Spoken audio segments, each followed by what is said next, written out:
कुठलं काम करायला मी घेतलं आणि त्यात पिल्लूमध्ये लुडबुड करणार नाही असं तर कधीच होत नाही. जेव्हा खरंच काम करणं इतकं मोठं होईल ना तेव्हा मात्र आळस शिरतो अंगात. सो आज आम्ही निघालो होतो निमगाव माझ्या बहिणीच्या बाळाला बघण्यासाठी.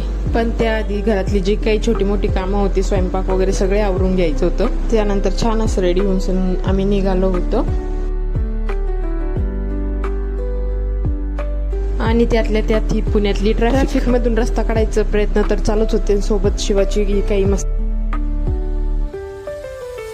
शिवा इथं फ्रंट सीटला बसून गणपती बाप्पांकडे प्रार्थना करत होता, कारण की तोही लहान बाळाला भेटण्यासाठी खूप एक्साइटेड होता.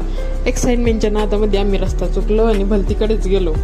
ऑलरेडी ट्रॅफिकमुळे आम्हाला खूपच उशीर झाला होता आणि त्यातल्या त्यात रस्ता चुकल्यामुळे आणखीनच जास्त उशीर झाला. आणि फायनली एकदाच पोहोचलो आम्ही. तिथं पोहोचण्याच्या काही तास अगोदरच खूप असा पाऊस झालेला होता. तिथला छान असा शेतीचा व्ह्यू माझ्याकडून कॅमेऱ्यात घेण्याचा मोह काही आवडला नाही. त्यानंतर बाळ बघितलं, जेवण वगैरे केलं, सगळ्यांनी गप्पा वगैरे मारल्या आणि फोटो वगैरे सगळ्यांना बाय बाय करून आम्ही निघालो पुन्हा पुण्याला जाण्यासाठी. चलो पुन्हा भेटू नेक्स्ट व्लॉग मध्ये. Bye bye.